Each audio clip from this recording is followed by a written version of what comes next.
Hi நண்பா நண்பீஸ். கல்லூரி மாணவர்களுக்கு ஒரு முக்கியமான மற்றும் இன்ட்ரெஸ்டிங்கான ஒரு அப்டேட் வந்திருக்கு. இனிமே நீங்க உங்க டிகிரிய படிச்சுட்டே கூடுதலா இன்னொரு இந்திய மொழியும் கத்துக்கலாம்னு சொல்றாங்க. யுஜிசி இதுக்கான ஒரு அதிரடி உத்தரவ வந்து எல்லா உயர்கல்வி நிறுவனங்களுக்கும் அனுப்பியிருக்காங்க. அது என்னன்ட்டு விரிவா பார்க்கலாம். தேசிய கல்விக் கொள்கை அடிப்படையில மேலும் ஒரு இந்திய மொழியை கற்போம். பாரதிய பாஷா சமிதி அப்படின்ற திட்டத்தை வந்து அமல்படுத்த சொல்லி யுஜிசி உத்தரவு போட்டிருக்காங்க. இதோட முக்கியமான நோக்கமே ஸ்டூடெண்ட்ஸ்லாம் மற்ற மாநில கலாச்சாரத்தை புரிஞ்சிக்கணும். எதிர்காலத்தில் இந்தியா முழுக்க எங்கே போனாலும் வேலை வாய்ப்பை வந்து சுலபமாக பெறவும் இது ரொம்பவே உதவியாக இருக்கும்னு சொல்கிறாங்க. சரி, இந்த திட்டம் வந்து எப்படி செயல்படும் கேட்டிங்கன்னா, ஃபஸ்ட்டு விஷயம் வந்து இது சும்மா ஒரு கிளாஸ் மாதிரி இல்லாமல் இதுக்கு தனியாக ஒரு கிரெடிட் ஸ்கோர் வந்து கொடுக்க போகிறாங்க.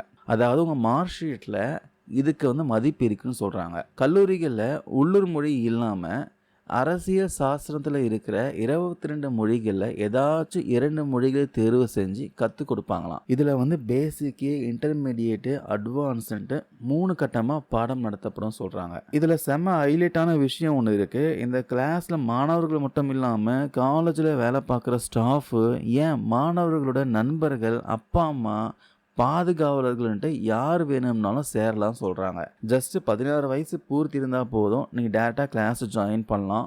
ஆன்லைன்லேயும் கற்றுக்கலாம் சொல்கிறாங்க. பிடிச்சிருந்தால் கண்டினியூ பண்ணலாம், இல்லைன்னா நடுவில் நீங்கள் வெளியேற விருப்பம் இருந்தால் அதுக்கும் ஆப்ஷன் இருக்குது. ஸோ எல்லா காலேஜ்லையும் திட்டத்தை அமல்படுத்த சொல்லி யூஜிசி ஸ்ட்ரிக்டாக உத்தரவு போட்டிருக்காங்க. ஸோ நீங்கள் புதுசாக எந்த மொழியை கற்றுக்க ஆசைப்படுறீங்க, இந்தியா, மலையாளமா, தெலுங்கா, ஸோ எந்த மொழியும் கமெண்ட் செக்ஷனில் கமெண்ட் பண்ணுங்கள். தேங்க்யூ நண்பா நண்பீஸ்.